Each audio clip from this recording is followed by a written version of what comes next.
Nabi SAW mengatakan, laqad hakamta fiha bihukmillahi min fawqi sab'is samawat. Kata Nabi SAW, wahai Sa'ad bin Mu'ad, engkau telah menghukumi sebuah hukum yang berasal dari Allah Subhanahu wa taala. Artinya sama hukummu itu dengan hukum Allah dari langit yang tujuh.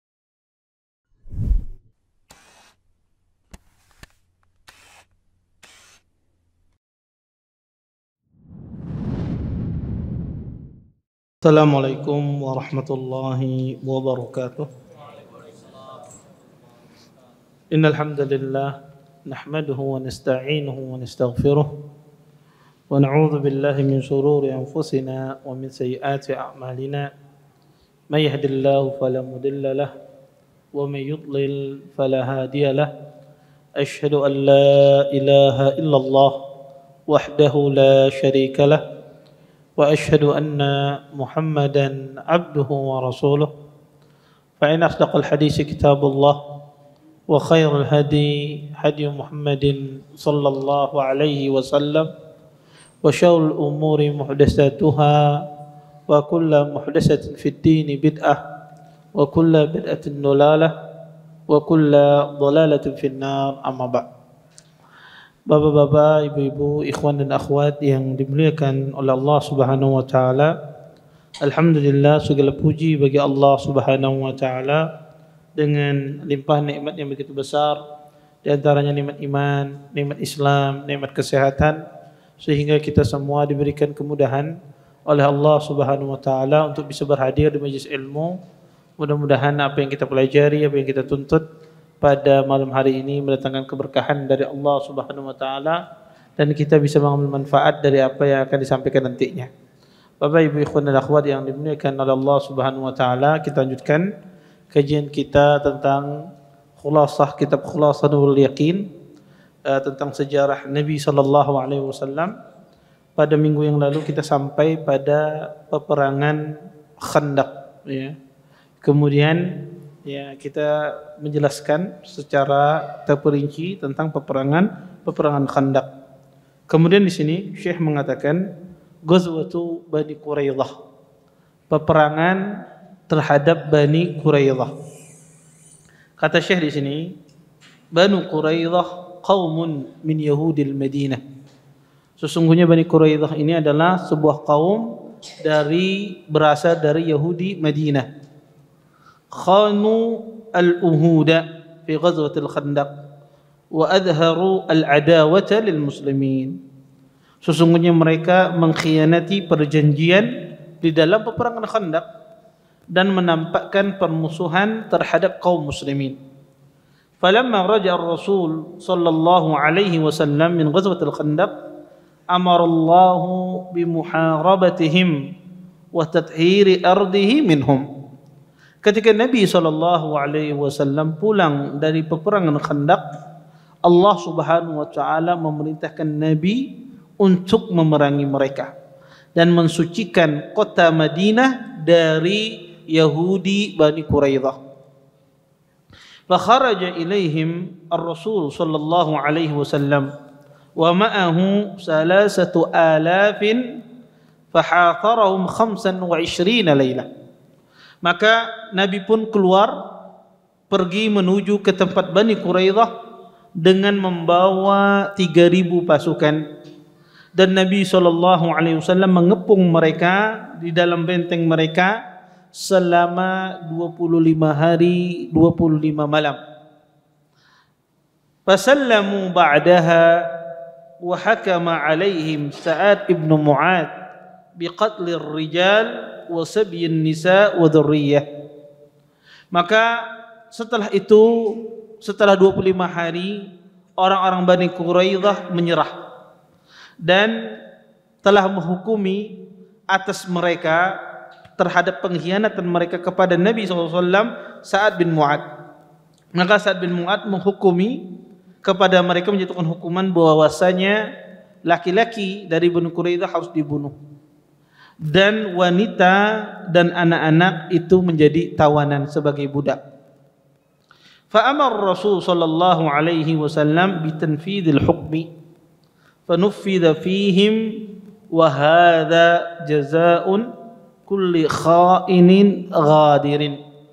Maka Rasulullah sallallahu alaihi wasallam memerintahkan untuk melaksanakan hukumnya Sa'ad ibn Mu'adz. Maka pun hukum Sa'ad pun dilaksanakan, dan ini balasan bagi setiap orang yang berkhianat dan orang yang mengingkari janji. Bapak Ibu ikhwan dan akhwat yang dimuliakan oleh Allah Subhanahu wa taala, kita jelaskan setelah kita tahu bahwasanya Bani Quraidah adalah sebuah kabilah dari Yahud. Kabilah yang sangat lama. Ya, kabilah yang sangat lama.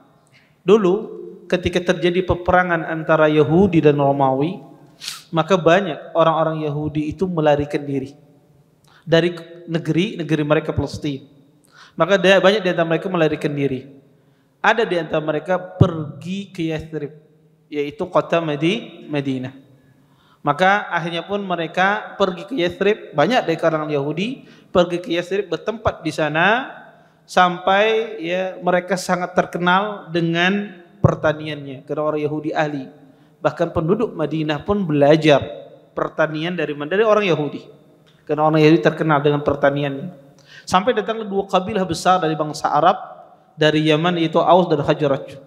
Mereka datang ke kota Madinah dan pada saat itu menjadi teman-teman mereka, kongsi mereka, ya, sekutu mereka, karena bangsa Arab terjadi peperangan antara suku. Maka banyak orang-orang Yahudi ini, baik itu dari Quraidah dan Qainuqa dan yang lainnya, menjadi ya sekutu dari suku Aus dan juga sekutu dari suku Khazraj. Maka di dalam peperangan Khandaq, orang-orang Yahudi ini, khususnya Bani Quraidah ini, mengingkari janji. Karena kita katakan ya bahwasanya kota Madinah tidak bisa dimasuki kecuali dari arah utara. Dan satu-satunya tempat yang kosong adalah antara tenggara, itu adalah ya, bisa dimasuki, tapi ada pemukiman Bani Quraidah. Maka orang Yahudi ya, mereka mengadakan perjanjian dengan Nabi bahwasanya kalau kaum muslimin diserang, mereka juga ikut membantu berperang. Dan tidak boleh mengingkari janji. Tapi qadarullah, orang-orang Yahudi Bani Quraidah mengingkari janji. Mereka mengizinkan orang-orang kafir Quraisy melewati kota Madinah, melewati pemukiman mereka, sehingga bisa masuk ke jantung kota Madinah. Tapi ya di akhir cerita kita katakan bahwasanya terjadi perselisihan antara Bani Quraidah dengan orang kufar Quraisy dengan suku Arab, yang akhirnya kemenangan dihasilkan oleh kaum muslimin. Taib. Setelah peperangan Khandaq hampir 1 bulan lamanya Nabi berperang Khandaq, Nabi SAW kembali ke rumah beliau. Setelah 1 bulan beliau berjaga-jaga.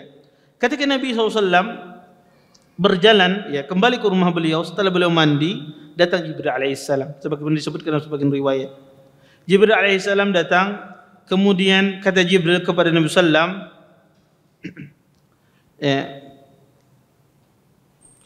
qad wada'ta as-silah. Nabi SAW berkata kepada Jibril, wa qad wada'ta as-silah. Kata Jibril alaihissalam, wahai Muhammad, apakah engkau telah meletakkan senjatamu? Wallahi ma wada'nah. Kata Jibril alaihissalam, wahai Rasulullah, apakah engkau telah menaruh senjatamu? Karena Nabi mandi. Kata Jibril alaihissalam, wallahi ma wada'nah. Kami para malaikat sampai sekarang tidak menaruh senjata kami. Artinya malaikat masih berperang. Di dalam peperangan Khandaq malaikat ikut berperang. Kata Jibril alaihissalam, sampai sekarang pun kami masih berperang. Maka Jibril pun berkata kepada Nabi SAW, ukhruj ilaihim. Kata Jibril, keluarlah kepada mereka. Nabi bertanya, fa'aina, kemana? Kata Rasulullah, fa'asyara ila Bani Quraidah. Maka Jibril alaihissalam mengisyaratkan bahwasanya pergi engkau wahai Rasulullah kepada Bani Quraidah. Maka Nabi SAW pun pergi menuju ke Bani Quraidah. Makanya ada hadis yang masyhur yang sering dibawakan oleh para ustadz-ustadz kadang-kadang dan juga sering disebutkan buku, ketika terjadi khilaf di kalangan para sahabat, kata Nabi, la yusalliyanna ahadukumul asar illa fi Bani Quraidah. Janganlah kalian salat asar kecuali di Bani Quraidah. Ini peristiwanya. Peristiwa Nabi SAW membawa pasukan 3.000 orang.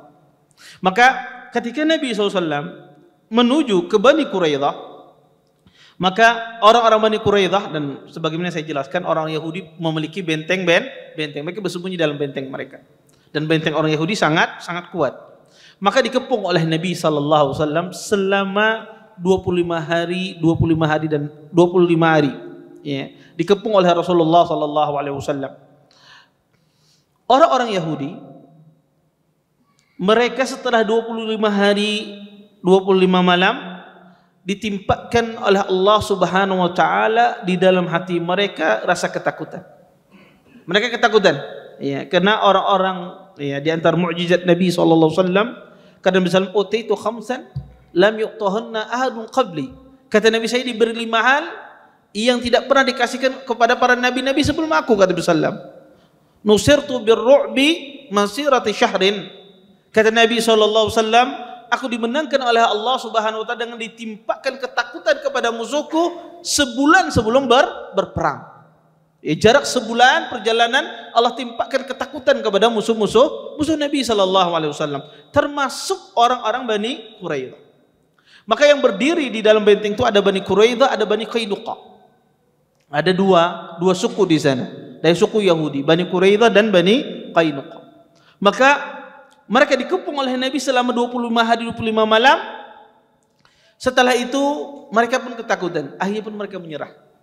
Padahal kalau seandainya mereka meneruskan, maka yang kewalahan siapa? Rasulullah sallallahu alaihi wasallam. Kenapa? Karena Rasulullah keluar dari kota Madinah, tentu membawa perbekalan sedikit. Tapi subhanallah, Allah jadikan ya ketakutan pada diri mereka. Akhirnya pun mereka menyerah. Kemudian Nabi sallallahu alaihi wasallam ya menyuruh ya orang-orang Bani Qainuqa dan Bani Quraidah untuk diikat. Semuanya diikat, kata Nabi SAW. Kemudian datanglah orang-orang Aus, suku Aus dari sahabat, kepada Nabi SAW. Dan kita tahu Aus ini dulu adalah sekutunya Bani Quraidah pada masa jahiliyah. Suku Aus itu sekutunya Bani Quraidah pada masa jahiliyah. Dulu masa jahiliyah kalau berperang, yang membantu Aus ini siapa? Bani Quraidah. Sekutu mereka di dalam peperangan zaman bahari. Maka ketika mereka ditawan, diikat Bani Quraidah ini, maka Aus ini pun muncul di kalangan sahabat dari suku Aus rasa kasihan. Akhirnya pun mereka datang kepada Nabi sallallahu alaihi wasallam, ya. Dan ketika melihat juga orang Khazraj, Bani Qainuqa juga diikat, orang Khazraj pun datang karena Bani Qainuqa ini sekutunya orang Khazraj dahulunya pada masa jahiliyah. Maka dua orang perwakilan dari Aus dan Khazraj datang kepada Nabi sallallahu alaihi wasallam. Ketika Nabi sallam memutuskan untuk dibunuh Bani Qainuqa, datang Abdullah bin Ubay bin Salul. Dan Abdullah bin Ubay bin Salul dia mengaku dari Bani Hajrah, seorang munafik, untuk minta agar tidak dihukum mati. Ya. Setelah itu datang Aus kepada Nabi sallam. Kata Aus, "Ya Rasulullah, qad fa'alta fi Bani Qainuqa ma qad alimta, wa hum khulafa'u ikhwanina al-Khazraj, wa haula Bani Quraidah mawalina fa'asid fihim." Nabi SAW memutuskan Bani Qainuqa itu dibunuh, ya. Pada peristiwa Bani Qainuqa itu dibunuh. Maka orang Aus pun datang, "Wahai Rasulullah, sesungguhnya engkau telah melakukan pada Bani Qainuqa, ya, dan engkau tahu mereka adalah Bani Qainuqa adalah saudara orang Hajrat, sekutu orang Hajrat bahari pada masa jahiliyah.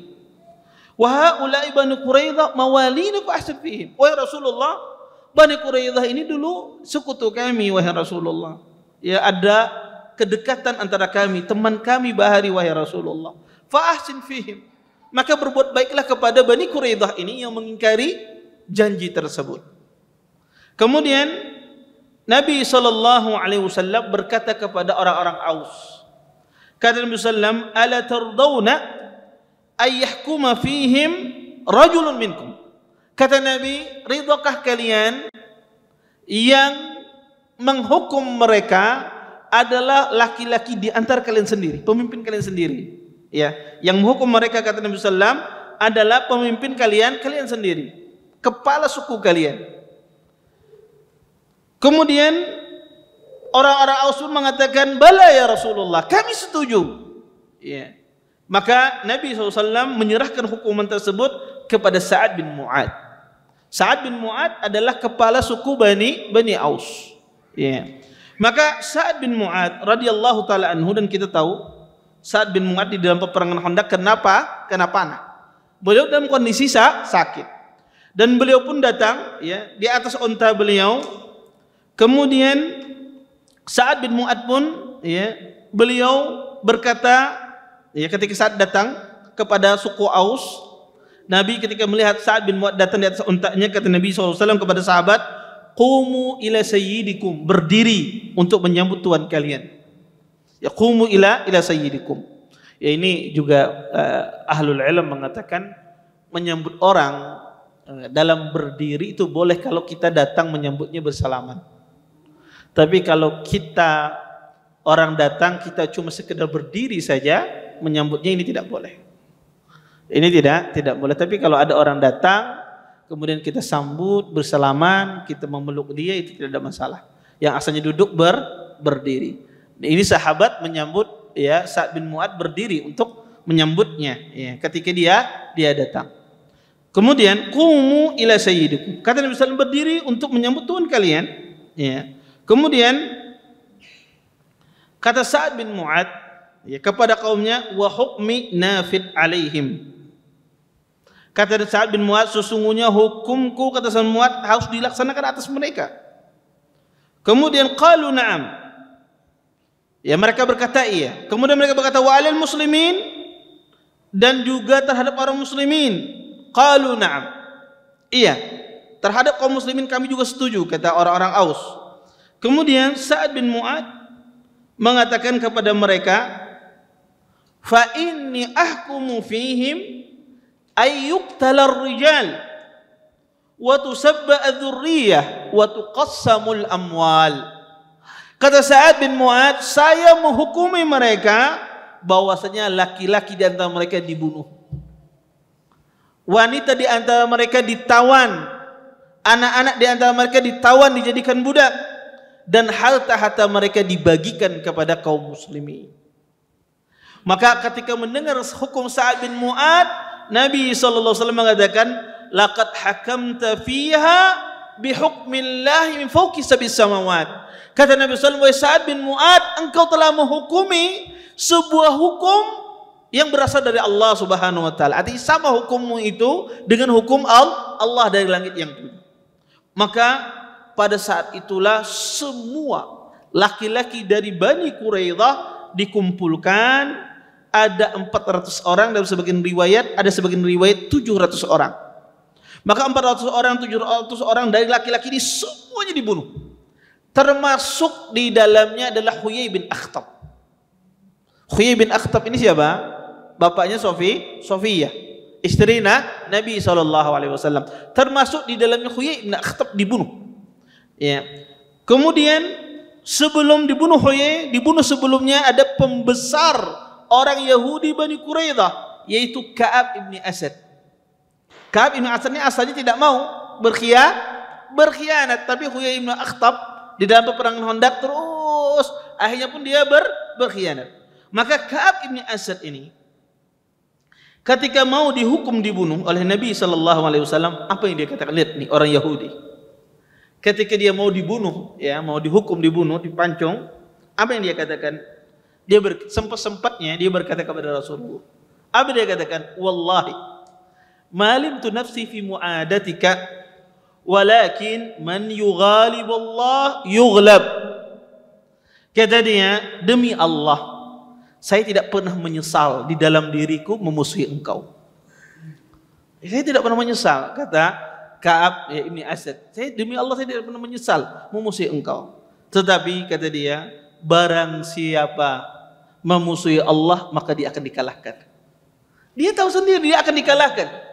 Nah, itu orang Yahudi, tapi dia tidak memeluk agama Islam. Ya. Maka ya, pada saat itu Huyai bin Ka'ab bin Asad pun berkhutbah dia. Setelah dia berkata demikian, dia berkhutbah menenangkan orang-orang Bani Israel yang mau dieksekusi semua. Apa yang dia katakan? Kata dia, ya ayuhan nas, la ba'sa bi amrillah, kitabun wa qadarun wa malhamatun katabaha ala bani Israel.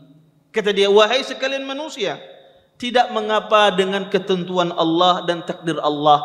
Wa malhamah, dan peperangan ini, kata dia, peperangan ini merupakan bagian dari takdir Allah Subhanahu wa taala yang Allah tetapkan terhadap Bani Israel. Kemudian setelah itu dia dibunuh, ya. Ka'ab bin Asad. Kemudian semua orang Bani Quraidah pada saat itu dibunuh. Yang ikut berperang, yang ikut berkhianat. Ada satu orang dari Bani Quraidah tidak dibunuh oleh Nabi sallallahu alaihi wasallam, yaitu yang bernama Amr. Amr ini ketika terjadi perang Khandaq, dia musafir. Sehingga dia tidak ikut di dalam peperangan tersebut. Maka dia satu-satunya orang yang dari Bani Quraidah tidak dibunuh karena dia tidak ikut di dalam peperangan. Maka Nabi SAW tidak akan membunuhnya karena dia tidak melakukan pengkhianatan. Maka akhirnya 400 dalam sebagian riwayat atau 700 orang semuanya dibunuh di dalam peperangan Bani Quraidah. Kemudian setelah itu Bapak Ibu ikhwan dan akhwat yang dimuliakan oleh Allah Subhanahu wa taala, Sa'ad bin Mu'ad setelah menghukumi dibunuh mereka semua, Sa'ad bin Mu'ad radhiyallahu taala anhu beliau sakit. Kemudian beliau pun meninggal dengan sakit beliau. Ketika beliau meninggal, Nabi SAW berkata kepada Sa'ad bin Mu'ad, kata beliau, ihtazza arsyur rahman li mauti Sa'ad bin Mu'ad. Kata Nabi SAW, sesungguhnya arsy-Nya Allah itu bergoyang dengan meninggalnya Sa'ad bin Mu'ad. Subhanallah, sahabat yang masuk Islam cuma baru 6 tahun. Dia memeluk Islam cuma baru 6 tahun. Kemudian subhanallah, jasanya sangat besar, ya, yang luar biasa kepada Nabi SAW, dan beliau mati setelah peperangan Khandaq, dan Allah mengijabah doa beliau. Beliau ketika terkena panah dan perang Khandaq, kata beliau, kalau peperangan ini masih berlangsung, jangan engkau matikan aku ya Allah, sampai peperangan ini selesai baru engkau matikan aku. Dan Allah kabulkan doa beliau. Setelah peperangan Khandaq, beliau meninggal. Maka ini akhir, ya, dari, ya, habisnya suku Bani Quraidah di kota Madinah akibat peperangan, akibat pengkhianatan mereka terhadap Nabi sallallahu alaihi wasallam. Taib. Kita masuk pada bab setelahnya. Kata Syekh, mas'alatu Zaid wa Zainab. Masalah tentang Zaid bin Harisah dan dengan Zainab binti Jahsh. Khatab Rasul sallallahu alaihi wasallam Zainab binti Jahshin li Zaid ibn Harisah fa abad wa aba ahluha. Nabi sallallahu alaihi wasallam pernah mengkhitbah Zainab binti Jahsh untuk Zaid ibn Harisah. Maka keluarganya Zainab, ya, Zainab dan saudaranya enggan menerima pinangan Nabi sallallahu alaihi wasallam. Fa anzalallah, maka Allah pun menurunkan sebuah ayat, wa ma kana lil mu'minin wa la mu'minatin idza qadallahu wa rasuluhu amran ay yakuna lahumul khiyaratu min amrihim wa man ya'sillah wa rasulahu faqad dhalla dhalalan mubina. Kata Allah Subhanahu wa taala, tidak pantas bagi seorang laki-laki yang beriman dan wanita beriman jika Allah dan Rasulnya jika menetapkan sebuah perkara, mereka mengambil pilihan yang lain dari perkara mereka. Barang siapa yang bermaksiat kepada Allah dan Rasulnya, sungguh dia telah sesat dengan kesesatan yang nyata. Kemudian kata Syekh, inda dzalik qabilu fadakhala 'alaiha Zaidun walakinnaha sarat taftakhiru 'alaihi bi syarafiha wa nasabiha fasyakaha ila Rasul sallallahu alaihi wasallam. Setelah turun ayat tersebut, maka Zainab dan keluarganya menerima pinangan Zaid bin Harisah yang Nabi SAW sendiri meminangnya. Maka Zaid pun yang menikah dengan Zainab dan beliau pun menggaulinya. Tetapi setelah itu Zainab radhiyallahu taala anha, beliau ya merasa ya lebih mulia nasabnya karena Zainab dari Quraisy, sedangkan Zaid bin Harithah dari seorang budak. Maka akhirnya pun Zaid mengadukan hal ini kepada Nabi sallallahu alaihi wasallam. Fa amara Rasulullah sallallahu alaihi wasallam bihtimal as-sabr 'alaiha. Dan Nabi sallallahu menyuruh Zaid bin Harithah sabar terhadap ya perkataan Zainab. Fa sabara hatta daqat nafsuhu. Maka Zaid pun bersabar sampai di dadanya merasa sempit, tidak sanggup lagi. Fa akhbar Rasulullah sallam bil azmi ala talaqiha. Kemudian Nabi sallam memberitakan kepada Rasulullah, Allah memberitakan kepada Nabi sallam bahwa Zaid akan mentalak istrinya. Allah perintahkan, tapi Zaid belum mentalak, tapi sudah diwahyukan oleh Allah kepada Nabi sallam bahwa Zaid akan mentalak istrinya.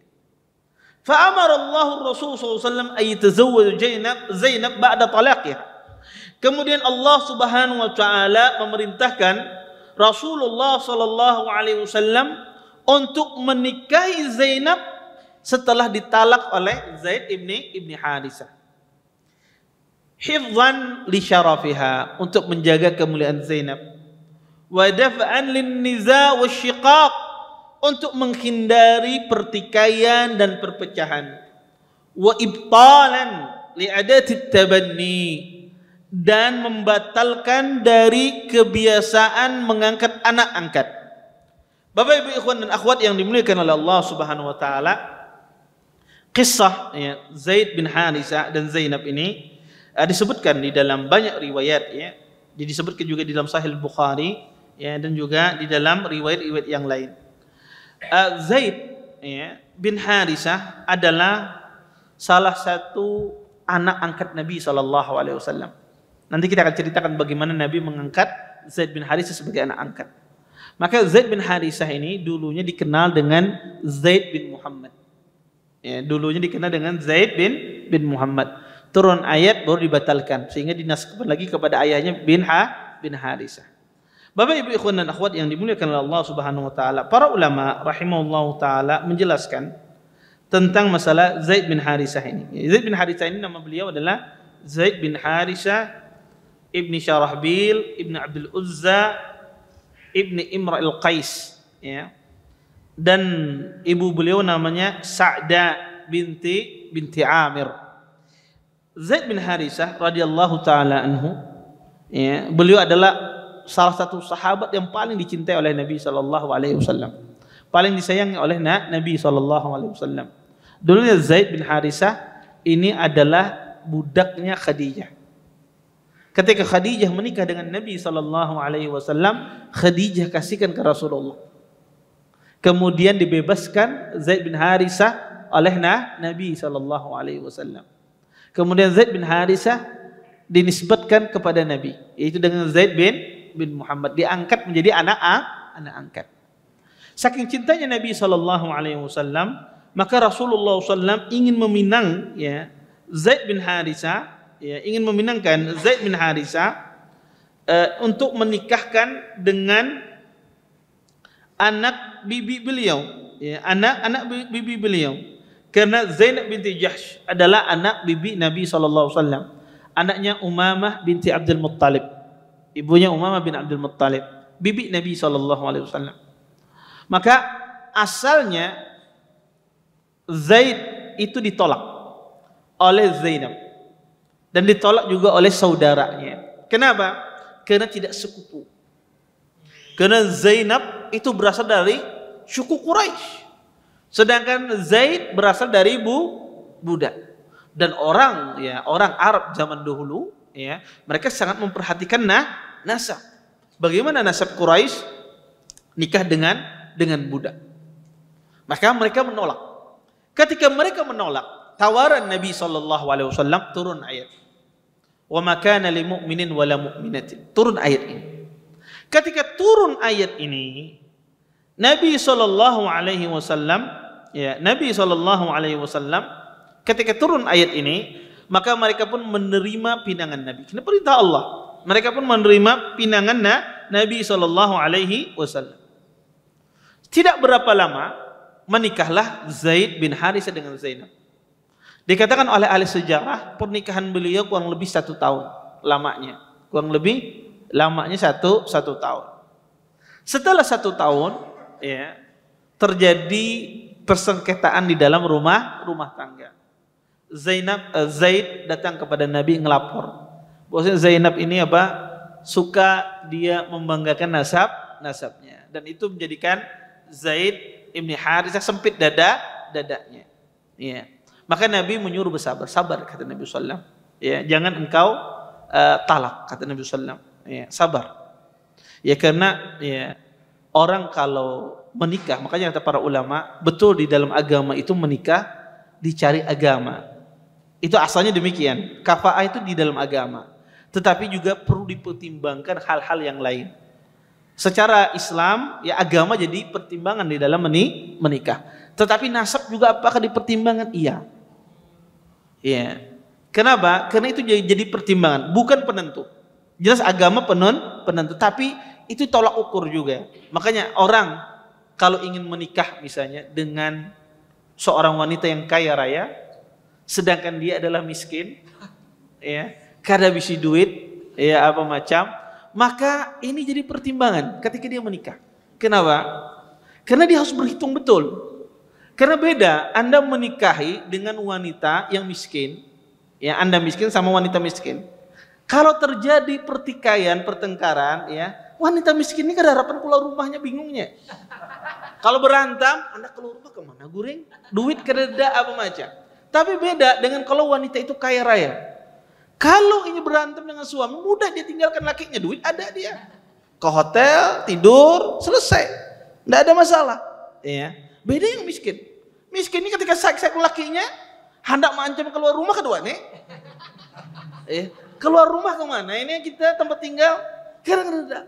Maka ini pertimbangan ya di dalam menikah. Tapi itu bukan sesuatu bukan sesuatu hal yang menjadi keharusan, tidak, tapi itu menjadikan pertimbangan bagi laki-laki dan wanita ketika dia menikah. Maka ini terjadi pada Zaid bin Harithah. Terjadi pada diri beliau merasa sempit, ya. Karena Zainab radhiyallahu taala anha, beliau menyebutkan nasabnya dan seterusnya. Akhirnya pun Zaid bin Harithah dinasihati oleh Nabi SAW untuk bersabar kepada istrinya. Dan Zaid pun mentalak istrinya. Kurang lebih selama 1 tahun menikah. Dan Nabi tahu Allah mewahyukan sebelum Zaid mentalak, Allah wahyukan bahwa Zaid ini akan mentalak istrinya. Di dalam surah Al-Ahzab Allah sebutkan, ya. Maka Nabi SAW tahu. Akhirnya setelah Zaid mentalak istrinya, Nabi SAW ya diperintahkan oleh Allah Azza wa Jalla untuk menikahi Zainab. Allah perintahkan langsung, ya, bahwasanya Nabi SAW menikahi Zainab, ya, Zainab binti Jahshin. Maka Nabi SAW menikahi Zainab binti Jahshin atas perintah Allah Subhanahu wa taala. Cerita Zainab ini, peristiwa Zainab dengan Zaid ini menjadi syubhat yang luar biasa di kalangan orang-orang mustasyrikin, orang-orang orientalis yang tidak senang dengan Islam. Sehingga banyak mereka menyebutkan bermacam riwayat yang sangat lemah, bahkan riwayat palsu.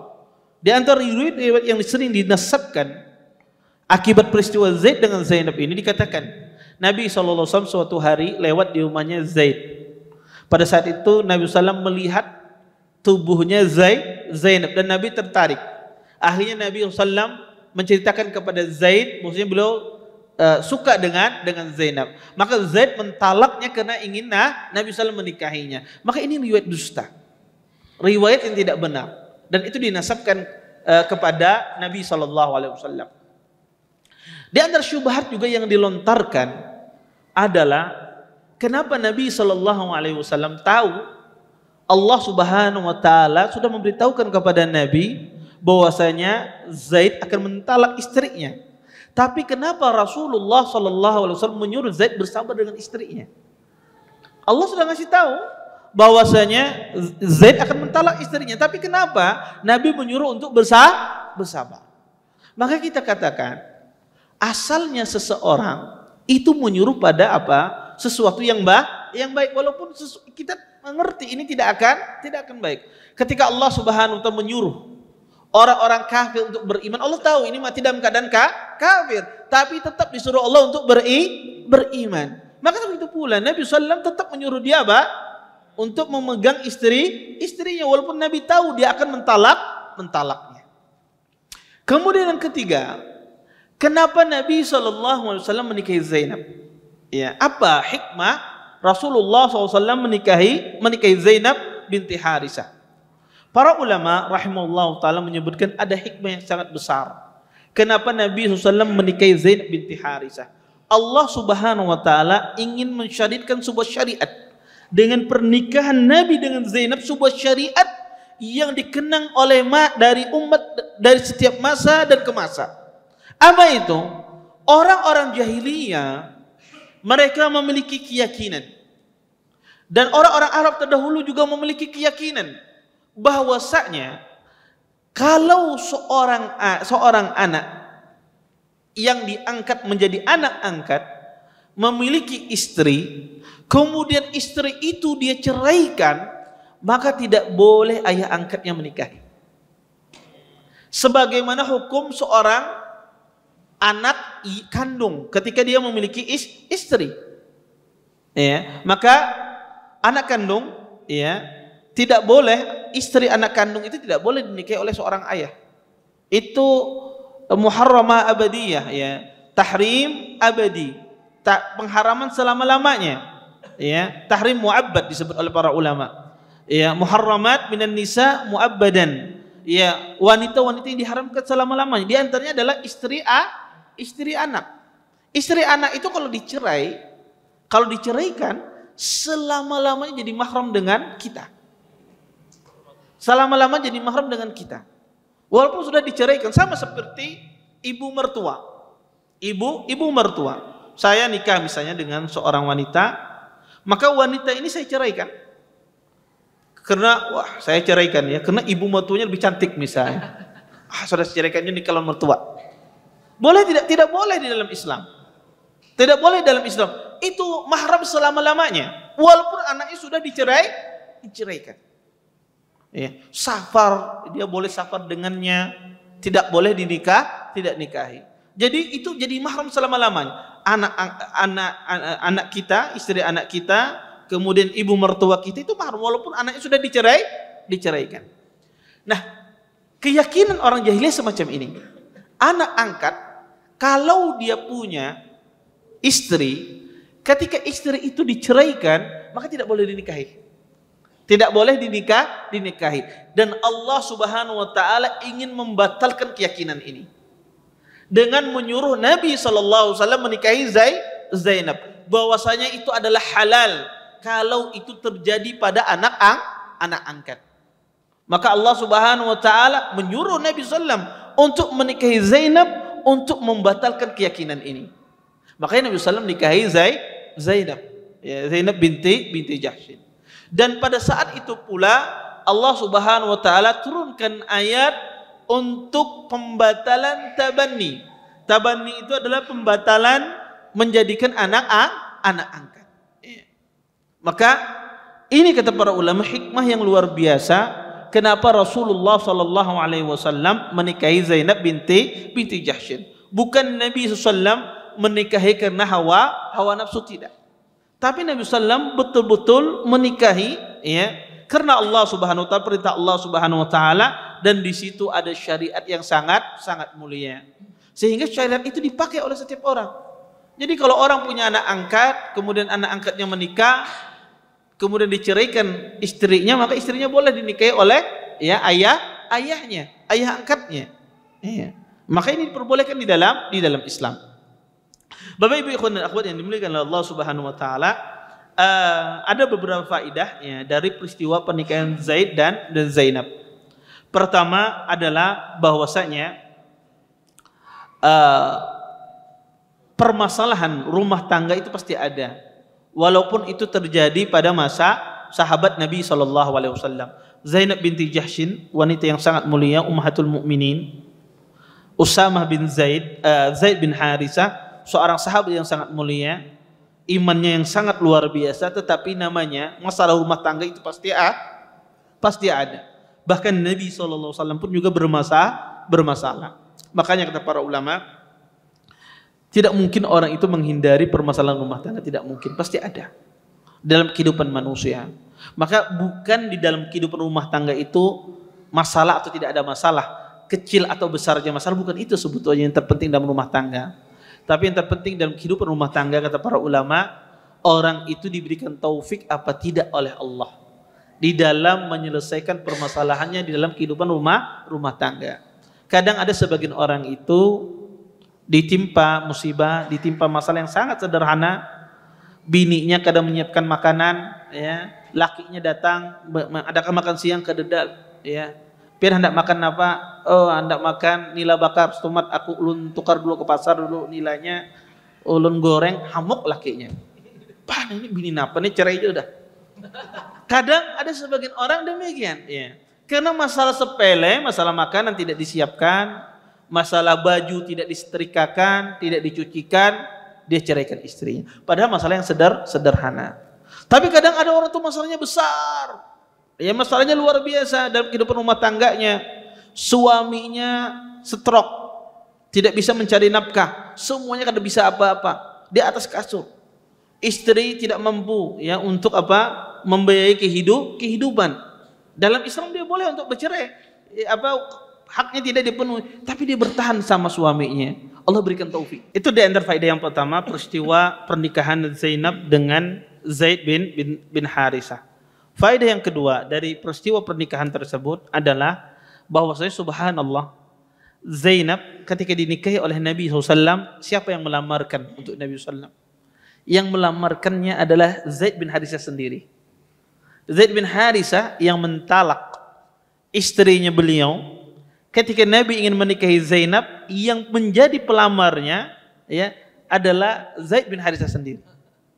Bahkan Zaid bin Harisah berkata, "Ya Zainab, abshiri."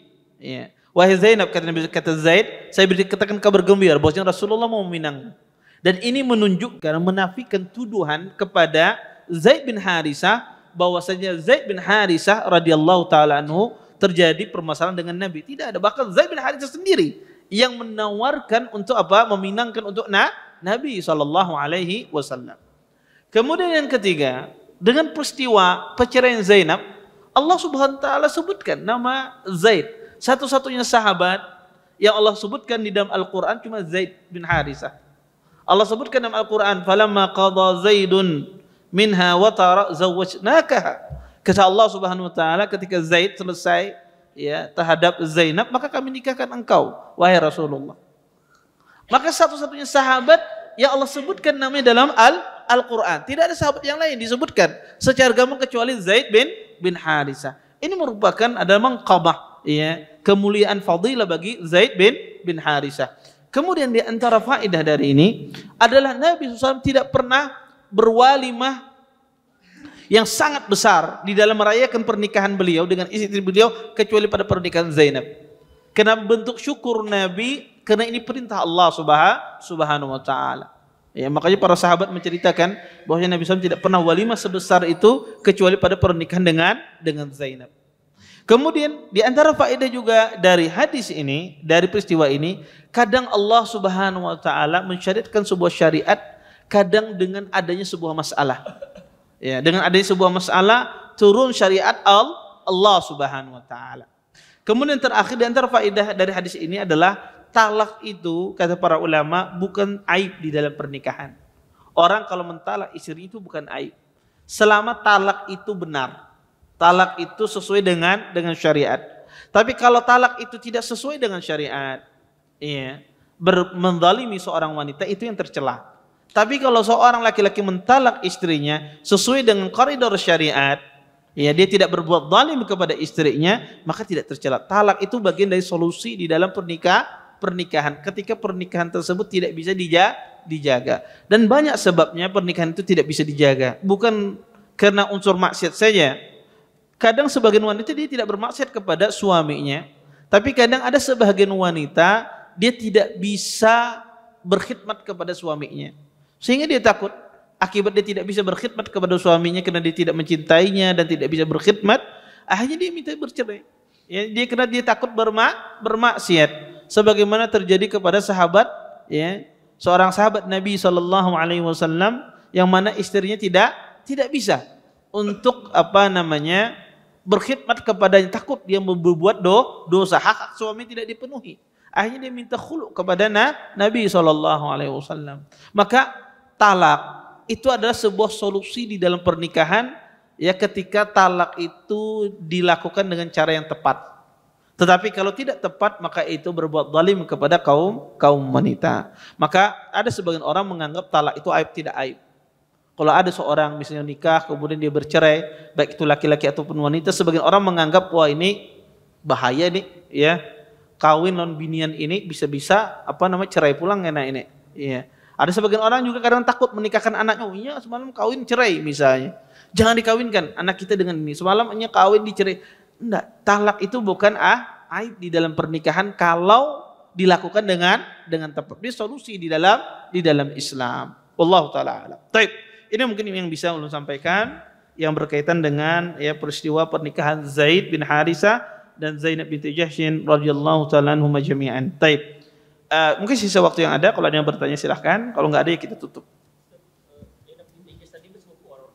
Ya, anak bibinya Nabi SAW, sepupu Rasulullah SAW. Taib. Ada yang lain? Nggak ada. Silahkan.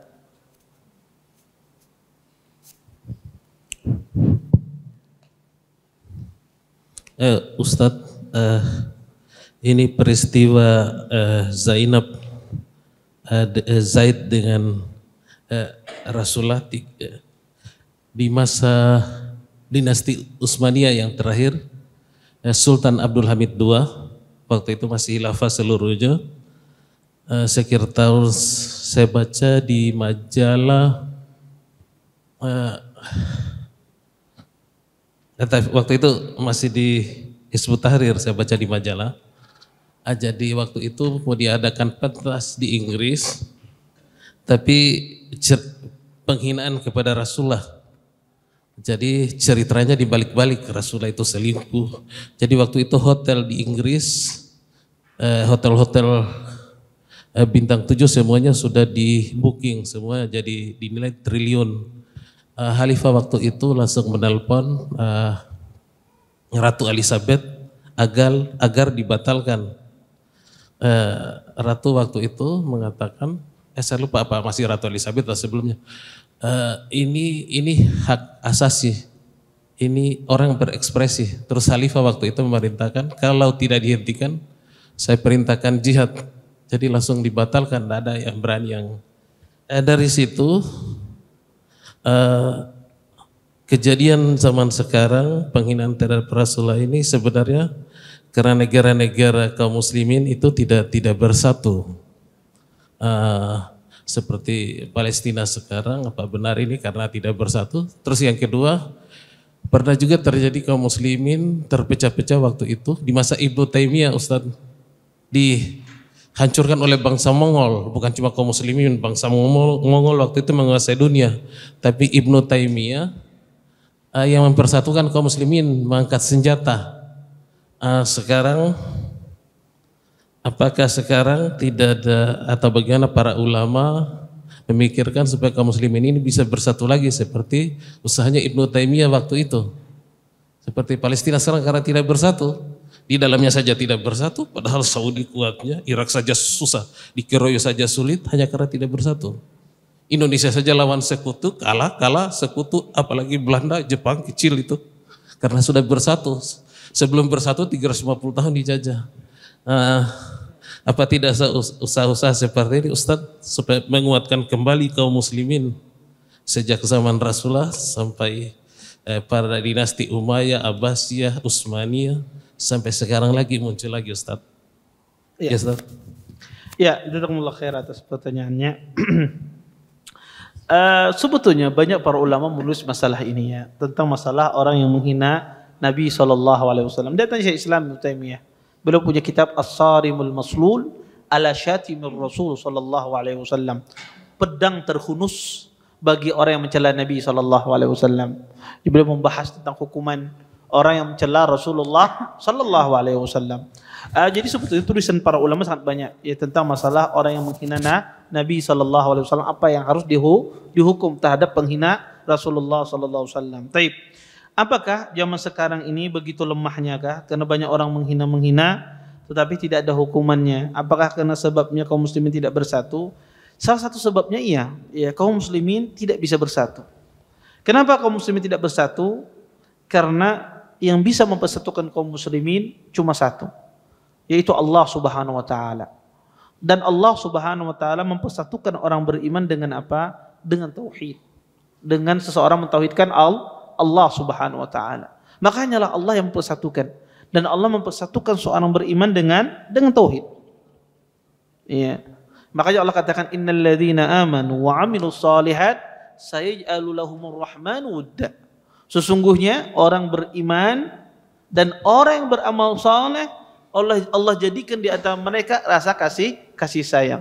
Artinya Allah itu menyatukan orang beriman dengan apa? Dengan iman dan amal saleh. Iman yang benar adalah mentauhidkan Allah Subhanahu wa taala. Selama tauhid itu tidak ditegakkan, selama orang itu mensyukutukan Allah di dalam uluhiyahnya, tauhidnya terjadi penyimpangan di dalam asma wa sifatnya, maka kaum muslimin tidak bersatu. Karena Allah menyatukan dengan tauhid. Nabi SAW mempersaudarakan orang-orang Aus dan Khazraj, mempersaudarakan orang-orang Muhajirin dan Ansar. Nabi SAW mempersaudarakan dengan apa? Dengan iman. Ya dengan tauhid. Makanya kalau kita ingin kaum muslimin bersatu, maka pertama kali adalah dakwahkan tauhid.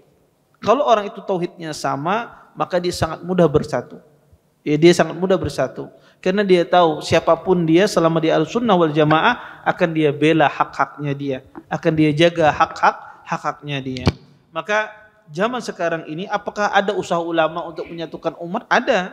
Di antaranya apa? Mereka mendakwahkan tauhid. Ya, mereka nulis kitab, ada yang berdakwah, ada yang menulis kitab ya tentang masalah tauhid. Tujuannya apa? Agar umat itu kembali kepada agama. Dan itu usaha-usaha yang dilakukan oleh para ulama, dan itu diteruskan oleh para dai-dai, ya para duat ya.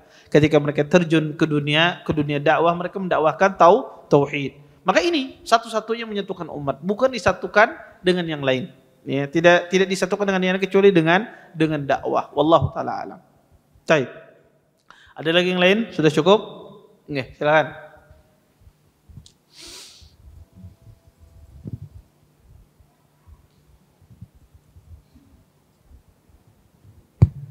Bismillah. Assalamualaikum Ustaz. Izin bertanya mengenai hukuman yang disampaikan oleh Sa'ad bin Mu'adz tadi kepada Rasulullah. Ketika Sa'ad bin Mu'adz itu meninggal, maka arsy Allah itu bergoyang. Apakah hukuman yang disampaikan oleh Sa'ad bin Mu'adz kepada Rasulullah itu merupakan wahyu yang didapat, bukan si wahyu sih, seperti taufik yang diberikan oleh Allah kepada Sa'ad bin Mu'adz sehingga Rasulullah itu mengatakan hukuman yang kau sampaikan itu sama seperti yang hukuman Allah inginkan. Nah, terus yang kedua mengenai ini Ustaz, di luar tema, mohon maaf. Ketika kita duduk di kajian, terus teman kita duduk di kajian, teman kita itu membayar hutang dengan kita melalui transfer. Apakah masuk ke dalam hadis yang termasuk dalam transaksi atau jual beli ke dalam yang itu Ustaz, dan didoakan termasuk orang yang merugi gitu? Nah itu aja Ustaz pertanyaannya. Jazakallahu khairan wa iyyakum. Baik. Pertama, Sa'ad bin Mu'adz, apakah Sa'ad bin Mu'adz itu mendapatkan wahyu atau tidak? Beliau tidak mendapatkan wahyu. Karena yang mendapatkan wahyu hanyalah Rasulullah SAW. Tetapi Sa'ad bin Mu'adz berhukum dengan hukumnya Rasulullah. Rasulullah memerintahkan kepada Sa'ad bin Mu'adz untuk menghukumi. Artinya apapun hukuman yang dilakukan oleh Sa'ad bin Mu'adz berarti itu menunjukkan persetujuan Nabi SAW. Ketika Nabi menyetujui sebuah hukum, maka itu syariat. Karena Nabi tidak menyetujui sesuatu kecuali berdasarkan wahyu dari Allah Subhanahu wa taala. Dan hukumnya Sa'ad bin Mu'adz sesuai dengan hukumnya yang diinginkan oleh Nabi sallallahu alaihi wasallam. Maka di sini sebetulnya kalau seandainya hukum Sa'ad bin Mu'adz itu salah, niscaya Nabi SAW akan membatalkannya. Karena tidak sesuai dengan hukum Allah Subhanahu wa taala. Dan Nabi memilih Sa'ad bin Mu'adz karena Nabi tahu apa yang beliau pilih sesuai dengan apa yang Allah inginkan. Bahwasanya orang-orang Yahudi tersebut dibunuh semua. Kemudian yang kedua tentang masalah transfer bayar utang di masjid. Ya, kita ya sudah tidak tahu teman-teman, tiba-tiba teman transfer saja dalam masjid ya. Hendak mencegah ya apa transfer ada kawa. Ya, orang transfer dalam masjid. Tapi apakah itu termasuk jual beli? Tidak. Bayar hutang itu tidak termasuk jual beli. Ya, bayar hutang itu bukan termasuk jual beli, sehingga boleh dilakukan di dalam masjid. Karena larangannya adalah Nabi SAW melarang jual beli di dalam masjid. Adapun bayar utang piutang bukan bagian dari jual beli, sehingga dia mubah, boleh dilakukan di dalam masjid. Wallahu taala alam. Taib. Saya kira cukup ya untuk pertemuan kali ini. Kita tutup dengan doa kafaratul majelis. Subhanakallahumma wa bihamdika asyhadu an la ilaha illa anta astaghfiruka wa atubu ilaik. Assalamualaikum warahmatullahi wabarakatuh. Terima kasih. Jazakumullah khairan wa barakallahu fikum. Video ini dibuat atas partisipasi dari donasi Anda. Semoga menjadi amal jariah bagi Anda semuanya.